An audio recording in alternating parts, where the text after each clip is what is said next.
Okay, guys, this is the continuation of my intro video where I said we were going to talk about abuse. I'm aware that October is National Domestic Violence Awareness Month.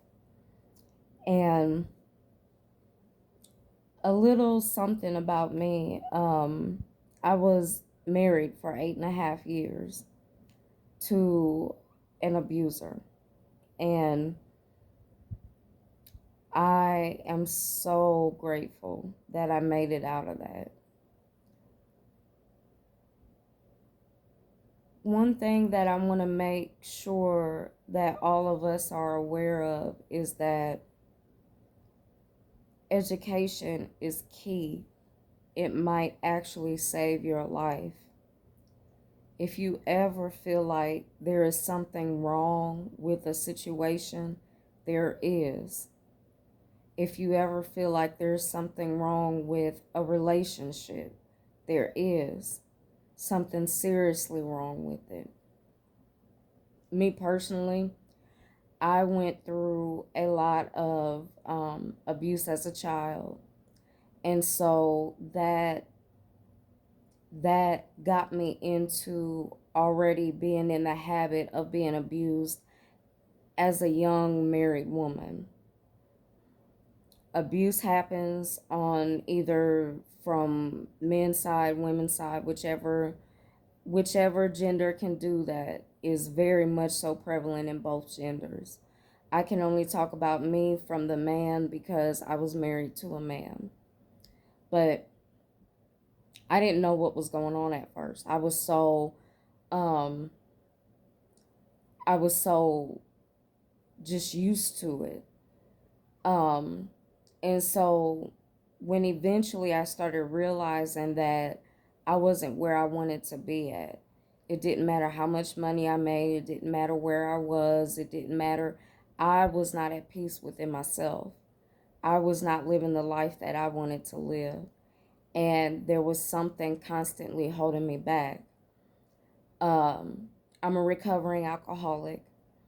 I've been sober for 14 years now. When I first met him, I was drunk every day and still going to work, still paying bills, still. So it wasn't an issue with anyone. But had I been a sober, maturing woman, there's no way that I would have ever married him. So keep that in mind. That might actually give some tips on where I'm trying to go with this. In that marriage, I experienced financial abuse, emotional abuse, psychological abuse, physical abuse. Um, and the most dangerous time was when I separated from him for good. He knew that it was going to be for good that time. And my God, my higher power protected me and surrounded me with even people who were my enemies to protect me from him. There were no shelters open. It was October. All the shelters were full. Nobody else could take me in. And I'm so grateful that I had my mom there to take me in. There were other people in that complex that looked out for me.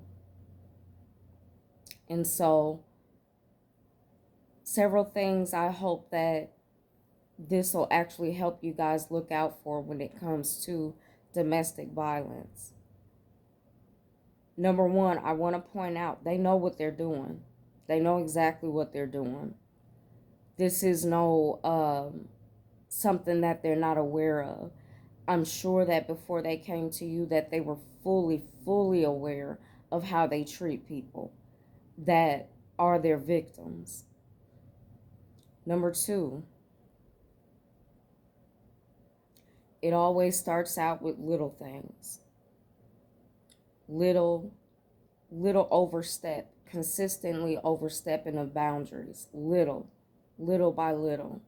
And then it goes into bigger ones and bigger ones and bigger ones. And then some people don't come out of it. So, what I want to emphasize on is that victimhood, staying in the same mindset of what we were in before we got victimized, is what could literally end your life. I want to say that again. Victimhood, the mindset that we were in before we got victimized, could literally end our life.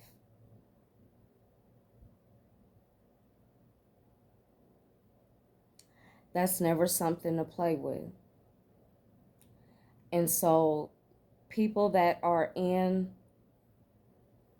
domestic violence relationships,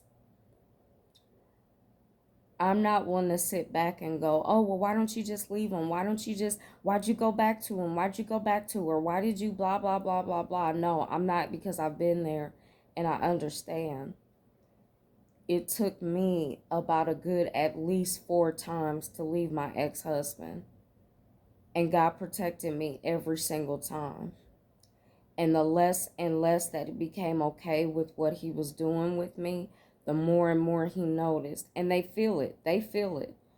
They feel it when you're done. And so, one thing that I want to encourage of everybody is to take time to look within and say, how do I get my power back? Because you are powerful. They don't have to break down a dead tree. They don't have to get an axe to a dead tree that's already on the ground. They have to get an axe to an upright, living, standing tree. You are that living, standing tree. And so, look within first and don't tell anybody. Keep it private. Keep this soul search private. And look to see what it is that you need to learn, what it is that you want to be within your life, what it is that you want to have control over in your life. That's the first step up here. And keep it private.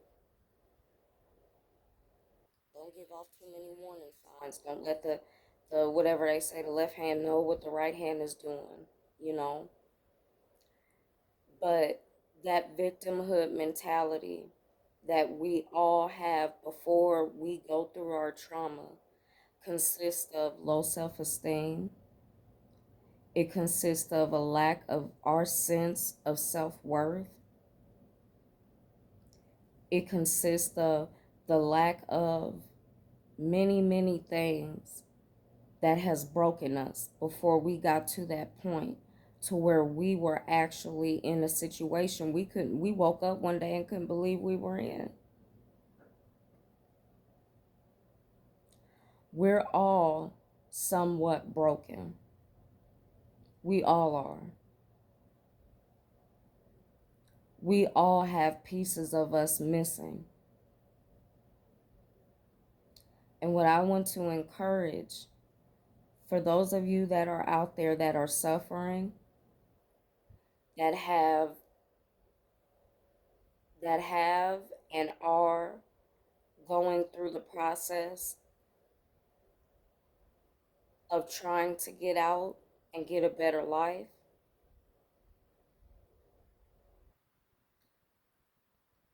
please, if you can't feel it, logically know that you are not one that deserves that treatment.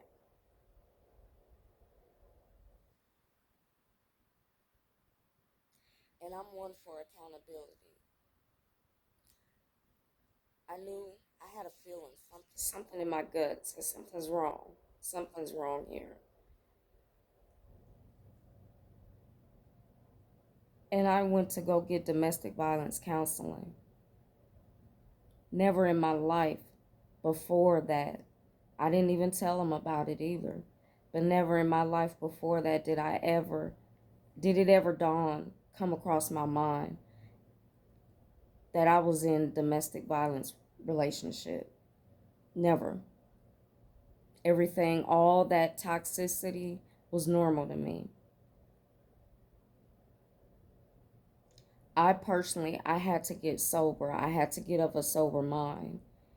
And I had to start on a healing journey. Um, to where I mattered more and more while I was still with him, that I mattered more. And there's this pattern that the stronger that you get, the more they try to beat you down. The stronger and stronger you get, the more. So during that process, you just, okay, okay, you're coming at me stronger now. Okay. And meanwhile, you're doing what you have to do, what you were educated on to get free and start the healing process. I'm going to put the National Domestic Violence Hotline phone number in the comments. Please take advantage of getting as much education as you can. Please think and what you feel comes secondary because you're worth having the plan to be a survivor. You're worth it, family.